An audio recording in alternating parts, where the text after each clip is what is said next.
Lanus. Belum ya? Belum, Pak, belum masuk. Adiaksa Amar. Hadir, Pak. Oke, Amar. Rizky Nurrohim. Oke. Anjir, kepencet, Pak, kepencet. Dava mana Dava? Hadir, Pak. Oke. Krisna. Di absen semua. Belum. Krisna belum. Saya, Pak.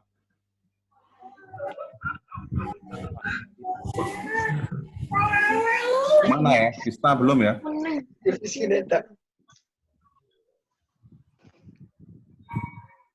Muhammad Rizal. Hadir, Pak. Oke. Yanuar. Saya, Pak. Oke. Naufal, Muhammad Naufal. Oke. Muhammad Firdaus. Firdaus belum? Oh ya, oke. Ayunda Dela.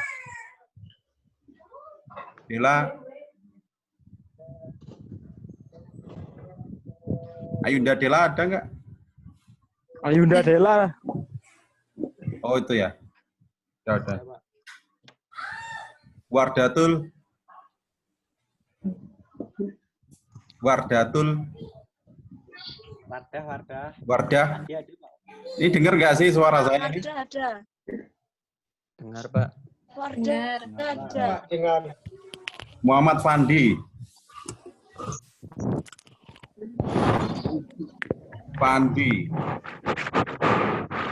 Oh itu ya.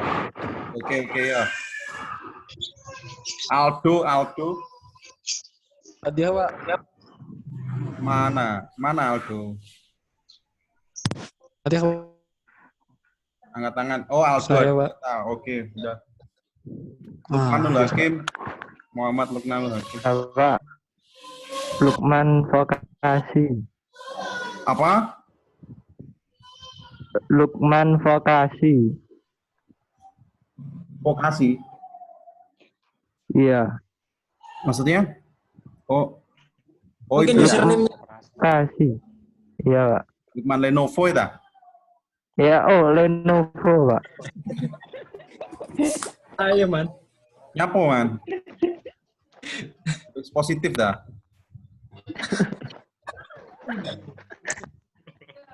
Ayo. Hadir. Mana Ayu? Saya. Oh ya.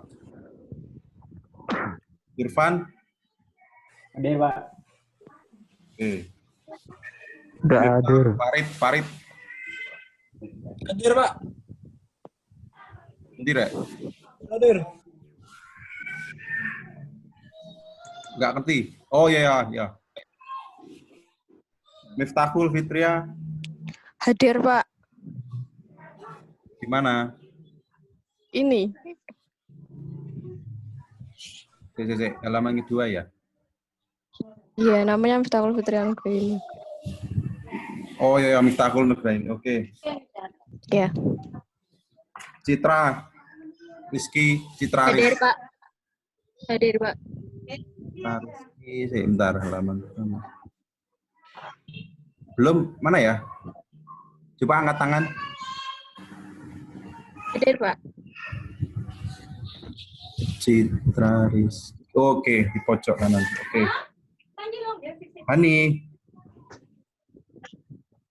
Hani mana? Difabel, Pak. Oh, Hadir tapi dia. hadir ya? Ya. Ya. Bobby, ya oke, Bobby hadir. Yang belum tadi siapa ini? Yuda, Wardah. Wardah ada, udah. Yuda. Krisna Yuda, Krisna Yuda. Ahmad Arya, Pak. Oke, udah. Stepanus Pradipta. Lagi connecting, Pak. Hah? Connecting. Ada ya? Masih nyambung. Tapi ada ya? Ada, Pak. Ada, Yogi ada. Stepanus, oke. Panus Yogi. Ahmad Arya, Ada, Pak. Ya. Sopo. Ahmad Arya. Mana? Ya. Oke ya. Oh ya. Tika, mana Tika? Oh itu Tika udah. Oke, hadir semua ya. Hadir semua ya. Oke. Oke, saya lanjutkan. Oke, jadi kameranya boleh dimatikan semua untuk menghemat bandwidth. Biar datanya nggak terlalu diserap. Oke, saya mulai ya. Jadi hari ini kita akan bahas pembagian kelompok kemarin. Oke, saya share dulu. Oke, dari data yang masuk, ini sudah ada kelompoknya si Rizal, kelompoknya si Stepanus Yogi, terus Krishna Yuda juga udah, terus Fandi Dayatullah sudah ada, Muhammad Irfan, Adiaksa Amar, Yanuar, Khairuddin Ansori. Ini yang belum ada ketua kelompoknya, ini kelompoknya Khairuddin Ansori, ini ketua kelompoknya siapa ya? Khairuddin itu, Pak. Ada Khairuddin Ansori, anggotanya 2. Ayunda Dela sama Naufal. Ketuanya siapa ini? Ketuanya Khairuddin Ansori, Pak, yang di atas sendiri itu, Pak. Oke. Ketua kelompoknya sudah ada, Pak. Oke. Terus yang belum siapa ya?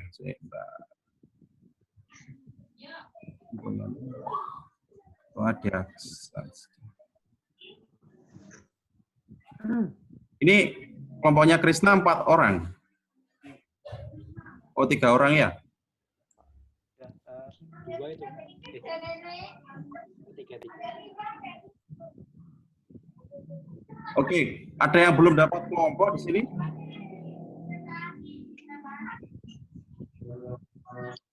Ada yang belum dapat kelompok di sini? Atau ada masalah? Silakan disampaikan dulu. Boleh 4, ada yang kalau yang kelompoknya 2 orang boleh gabung ke kelompok yang lain ya.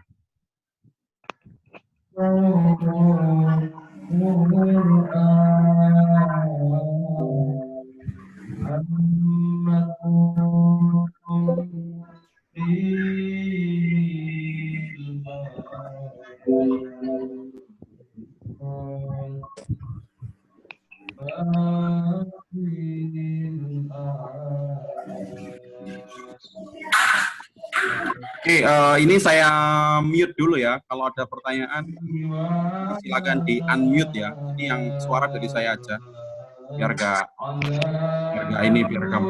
bisa. Iya, Pak.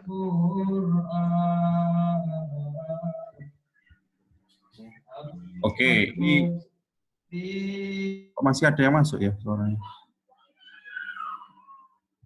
Oke,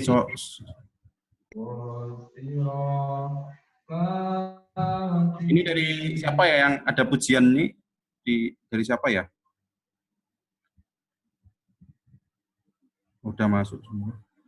Oke. Suara dari saya aja ini.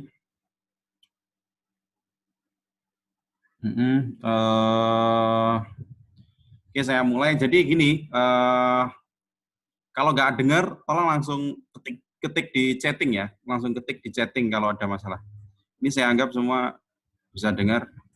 Oke, jadi di kelas di sini saya share screen dulu.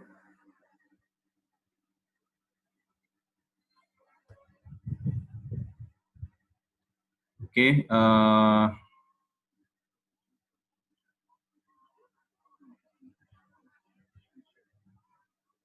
Oke, di tugas kelas ini, di folder ini ada materi yang saya upload di situ.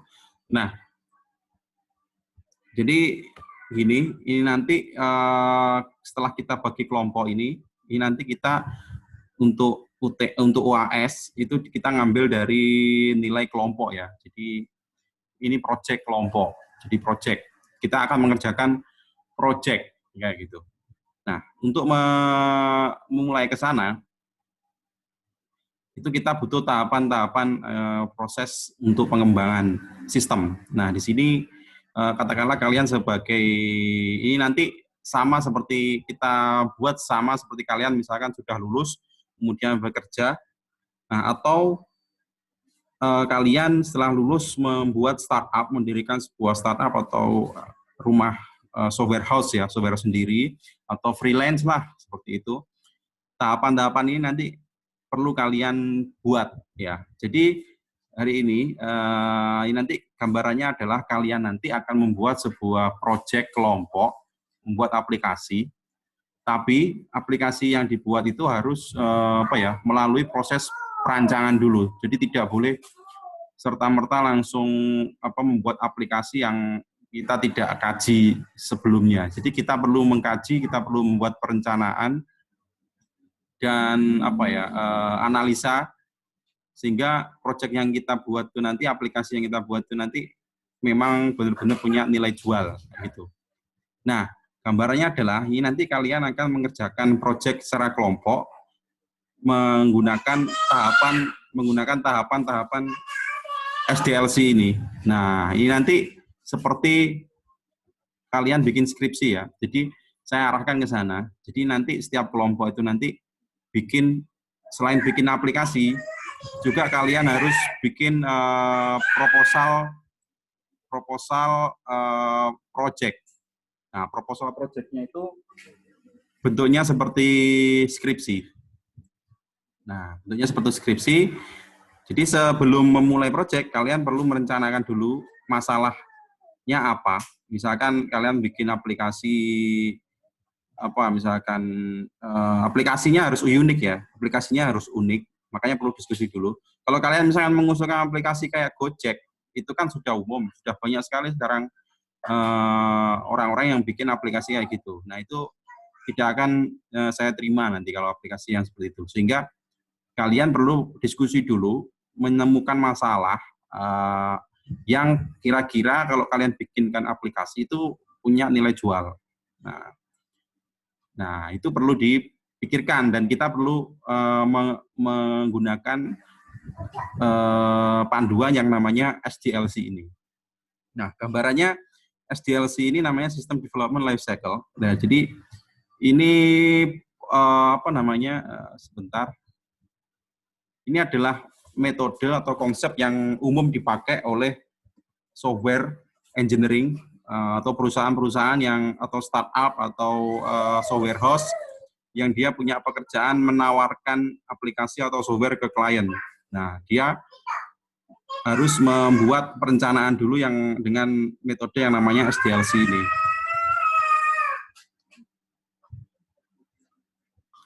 Nah, SDLC itu ada urutannya. Nah, seperti ini.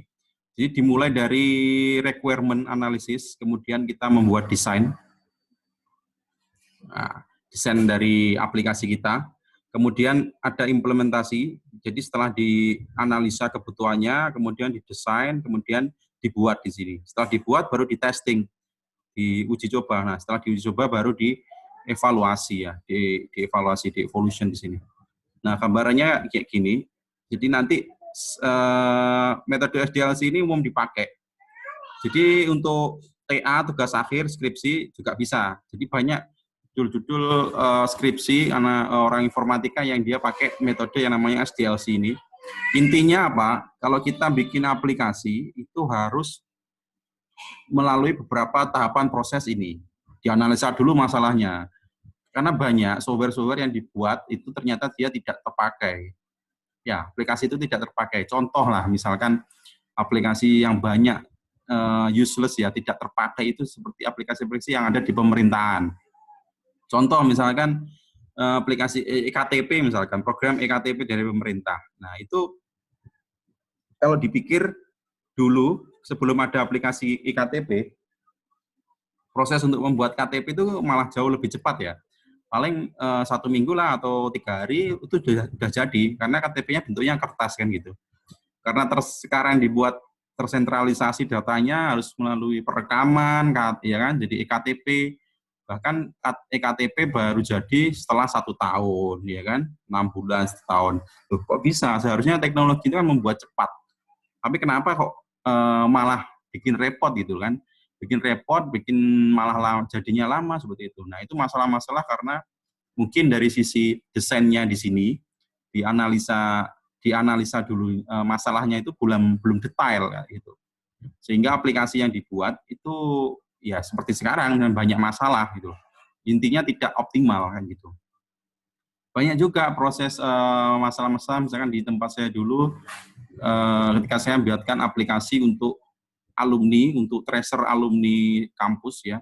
Jadi kita mau dari website itu nanti kita mau menjaring data-data pekerjaan alumni, gajinya berapa, kerja di mana kayak gitu. Nah, itu setelah dibikin ya dengan susah payah jadi bagus. Ternyata dalam implementasinya tidak maksimal karena si alumni itu banyak yang nggak mau ngisi gitu loh. Karena males gitu loh, harus ngisi lagi. Karena dulu itu sudah banyak di sistem existing yang sudah ada, itu bentuknya masih pakai Google Form itu, sehingga data itu sebenarnya sudah ada, cuma nggak rapi. Nah, kita bikin aplikasi yang baru harusnya memudahkan, ternyata si user malah membuat user itu repot karena harus ngisi lagi. Nah, itu juga salah satu masalah juga dari sisi desain dan analisa kebutuhan yang tidak pas lah. Nah, seperti itu. Nah, sehingga nanti dari output dari project kita ini nanti itu benar-benar terukur. Kita misalkan kamu mau mengusulkan aplikasi apa, misalkan aplikasi smart home misalkan untuk rumah pintar. Nah, kita lihat dulu kebutuhan analisa kebutuhannya, apakah itu urgent, kalau misalkan dipasarkan apakah itu menarik, sampai bisa kita hitung sebenarnya ongkosnya atau proyeksi keuntungannya gimana. Nah, itu perlu dikaji. Nah, itu nanti teman-teman saya minta untuk membuat analisa kebutuhannya tadi sebelum mengusulkan proyeknya ke saya. Jadi nanti gambarannya gini, bentar ya, kita balik lagi.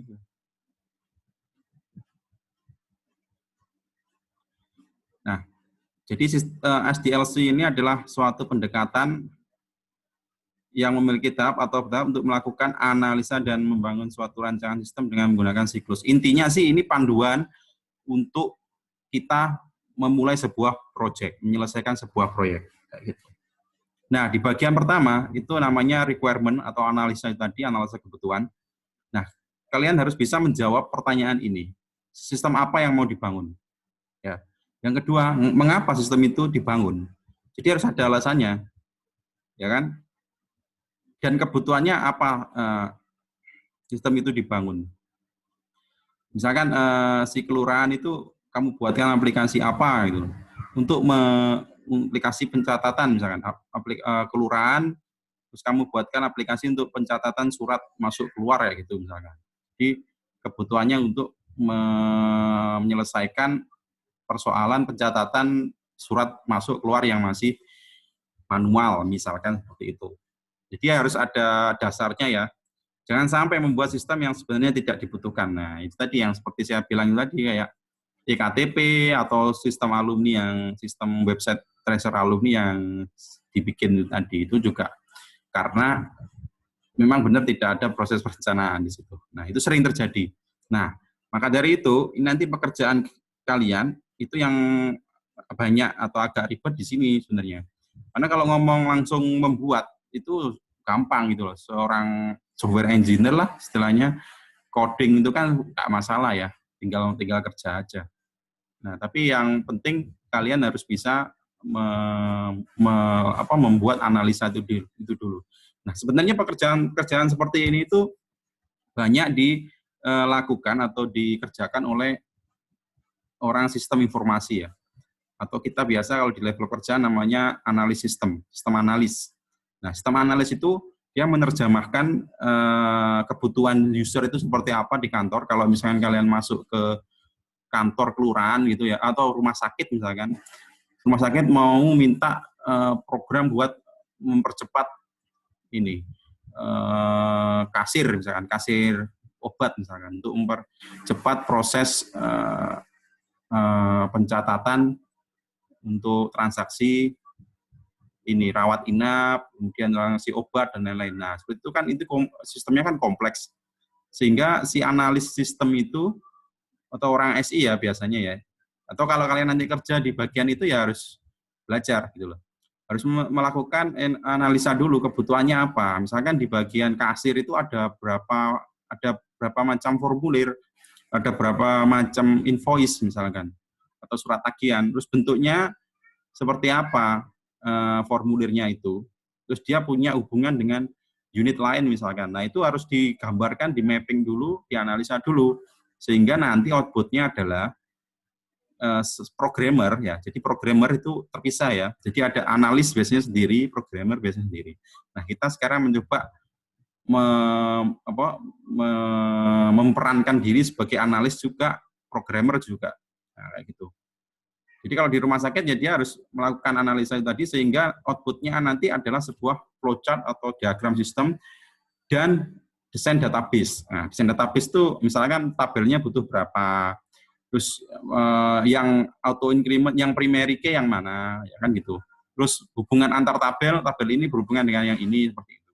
Nah, jadi pekerjaan seperti itu nanti dibutuhkan, sangat dibutuhkan sekali ya sebelum memulai sebuah proyek. Nah, ini nanti teman-teman teknisnya adalah setelah hari ini, setelah perkuliahan ini, itu nanti kalian silakan diskusi dengan kelompoknya untuk menemukan masalah dulu untuk dibuatkan aplikasi ya. Jadi intinya kalian mengusulkan aplikasi apa, disertai dengan alasannya, yaitu what harus menjawab what dan why. Nah, kayak gitu. Nah, nanti dipresentasikan di hari Senin dengan jam yang sama seperti ini. Setiap kelompok nanti maju. Jadi kita video call per kelompok. Ya, nanti presentasikan kebutuhan idenya. Boleh lebih dari satu usulan. Oke, saya lanjutkan dulu. Setelah itu, setelah proses requirement, misalkan nanti sudah oke, saya oke, dilanjutkan kalian melakukan perancangan. Nah, sebelum membuat program dirancang dulu. Kalian rancang dulu database-nya, butuh tabel berapa, butuh database rancangan ini ya, tabelnya seperti apa, kemudian juga flow diagram software-nya kayak gimana. Nah, nanti ada materi khusus untuk ini.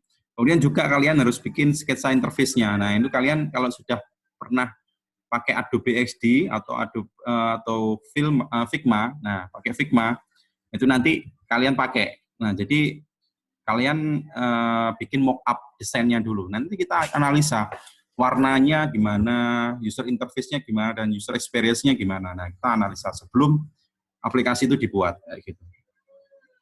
Nah, yang ketiga nanti implementasi ya, setelah ini semua disetujui, oke, lanjut pekerjaan, yaitu buat software-nya. Nah, ini saya kira nggak ada masalah karena kita sudah melakukannya dari minggu 1 sampai UTS ya. Kita sudah belajar bikin. Intinya sih sebenarnya materi kita sudah 85% lah. Itu sudah tersampaikan, artinya dengan ilmu atau pengalaman yang sudah kalian lakukan dari minggu 1 sampai 7 itu sudah cukup, tinggal mulai sedikit untuk bikin aplikasi yang siap dipasarkan sebenarnya kan gitu. Nah, kemudian di bagian 4, nah ini yang penting. Aplikasi itu nanti setelah jadi, kita buat testing atau pengujian. Pengujian ya, salah, bukan pengajian, tapi pengujian ya. Pengujian sistem. Jadi, nah ini kan banyak aplikasi itu yang setelah dicoba, di-upload, nah tapi tanpa ini ya, penilaian. Sebenarnya software itu sudah bagus belum sih? Sudah memenuhi ekspektasi belum? Nah, seperti itu. Nah, itu ada metode-metode yang bisa kita pakai. Misalkan pakai usability testing atau tes kemudahan pengguna. Contoh misalkan aplikasi Tokopedia sama Bukalapak misalkan. Itu kan sudah didesain ya, user experience-nya, user interface-nya sudah didesain sedemikian hingga user itu sudah merasa mudah. Jadi semua dipikirkan, tombolnya di sebelah kanan atas, misalkan tombol chart-nya. Kemudian tombol ini di mana, itu dipikirkan. Nah, itu sebelum di-upload seperti sekarang yang ditampil di aplikasi itu, mereka sudah melakukan yang namanya pengujian. Biasanya usability testing itu, jadi nanti teknisnya, setelah aplikasi jadi, aplikasi kalian saya minta untuk dicobakan ke orang ya, misalkan klien kalian atau beberapa orang dari keluarga kalian misalkan. Nah itu nanti mereka suruh nilai apakah aplikasimu itu mudah digunakan. Maksudnya gimana? Navigasinya membingungkan nggak? Setelah masuk ada tombol next, terus ada tombol ini. Nah ini membingungkan nggak? Nah seperti itu. Posisinya gimana? Kayak gitu. Nah itu usability testing itu. Nah, jadi sehingga nanti kalau misalnya nilainya bagus, user langsung paham menggunakan aplikasimu, oh berarti aplikasimu bagus. Kayak gitu. Ada nilainya. Nanti kita bisa buat kualitatif sehingga muncul nilainya nanti berapa persentasenya. Oh, nilainya 80 misalnya. Nah, seperti itu sangat penting ya. Jadi di skripsi, makanya ini nanti istilahnya saya latih kalian membuat skripsi lah istilahnya. Kalian kan udah semester 3, habis ini magang, setelah itu kan bikin skripsi. Harapannya nanti ketika skripsi nggak kaget, kalian tinggal ganti, tinggal ngubah aja ide kalian ke pekerjaan yang kita kerjakan sekarang. Kayak gitu. Nah, setelah testing, kemudian evolution and maintenance ini nggak akan kita lakukan karena apa? Karena ini kan evolusi dan maintenance ini sebenarnya baru bisa dilakukan setelah user itu memakai aplikasi kita, entah itu 6 bulan, setahun, ya kan gitu. Biasanya seperti itu. Kalau sudah dipakai setahun, setengah tahun, nah, wah mau habis.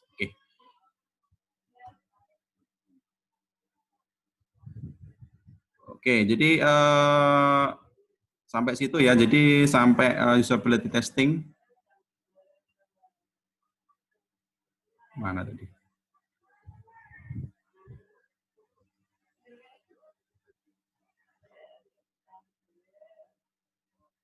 Oke, jadi intinya pekerjaan kita itu mengikuti kaidah SDLC. Nah, itu sudah saya upload di kelas. Itu kalian bisa baca-baca di situ ya.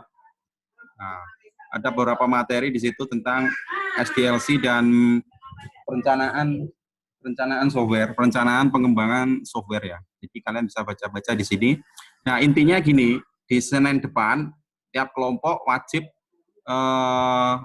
mempresentasikan ini aplikasi yang mau dibuat seperti apa, kemudian dianalisa seperti ini ya, dianalisa masalahnya, kemudian mengapa aplikasi itu perlu dibuat, terus menganalisa kebutuhan dari user. Nah, misalkan kalian punya ide aplikasi buat sistem parkir, misalkan aplikasi pencatatan parkir, harus disertai masalahnya. Kenapa kamu mengambil judul itu, ngambil aplikasi itu, seberapa urgent aplikasi itu harus dibuat, terus prospeknya kayak gimana. Nah, kita diskusikan nanti.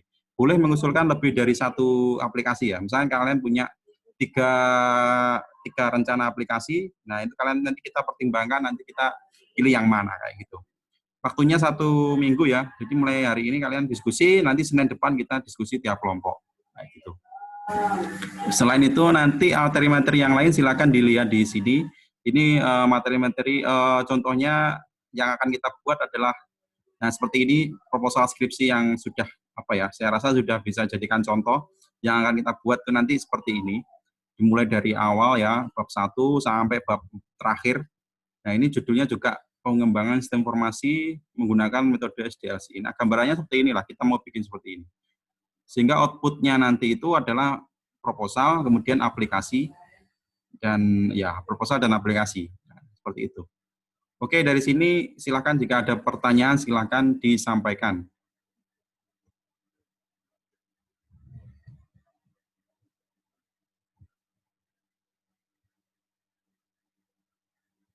Oke, ada pertanyaan? Ya, sudah saya unmute. Jelas ya? Jelas ya? Oke. Kalau ada pertanyaan langsung setting ke saya ya. Ini waktunya Zoom ini kan dibatasi sampai 40 menit aja ini. Ini habis ini tadi ada peringatan ini untuk upgrade ini kan gratisan kan. Oke, jadi seperti itu.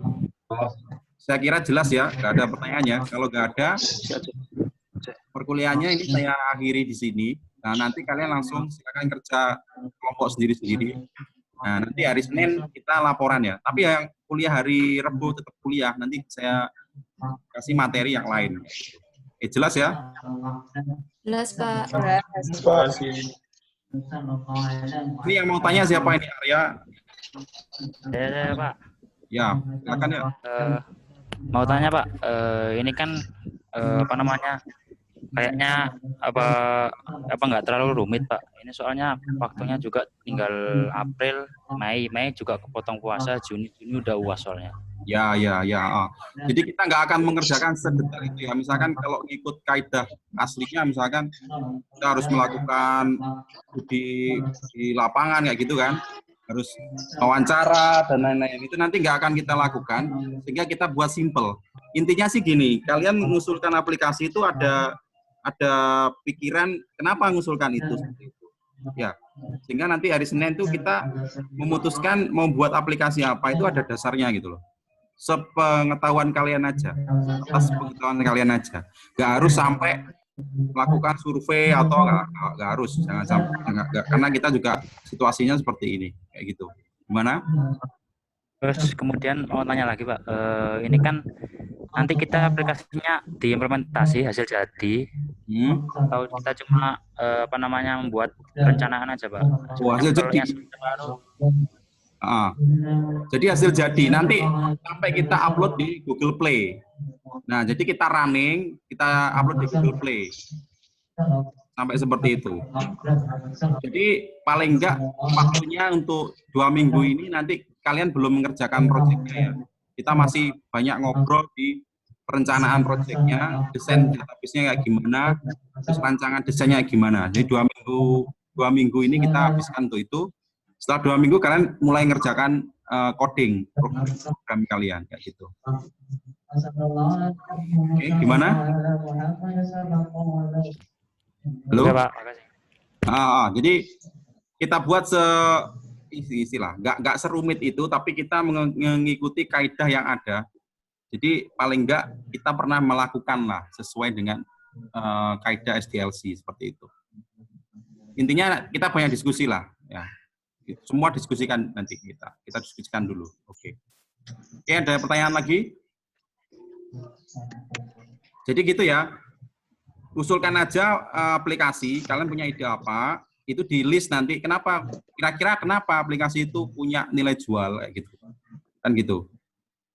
Jadi jangan asal-asalan langsung niru aplikasi yang sudah ada. Contoh, aplikasi Gojek sudah ada, kalian niru, kan gitu. Jangan. Buat ide yang unik lah, yang belum ada kalau bisa. Gitu. Mereka ada pertanyaan lagi? Boleh lebih dari 1 ya. Ngusul, misalnya kalian punya ide 3, simpan aja 3 itu. Kasih kalian buat pakai PPT ya, nanti dibuat pakai PowerPoint gitu. Waktu diskusi kita tampilkan PowerPoint-nya, kenapa bikin ini, alasannya apa, ini kayak gitu. Gimana? Ada pertanyaan lagi? Nggak ada ya? Kalau nggak ada, ini waktunya udah mau habis ini. Jadi kalau ada pertanyaan langsung sampaikan di grup WhatsApp aja. Oke, saya deal ya. Saya akhiri ya kalau nggak ada. Ya, Pak. Oke. Oke, silakan nanti Pak. kerja sendiri-sendiri. Ini absennya sudah masuk. Jadi tolong diingatkan temennya, setiap hari itu rekapan absensinya ini dikirim ke akademik. Sehingga tolong hadir waktu absensi mukanya hadir semua, gitu ya. Oke, terima kasih. Saya akhiri bulan hari ini. Assalamualaikum warahmatullahi wabarakatuh. Waalaikumsalam warahmatullahi wabarakatuh. Terima kasih, Pak.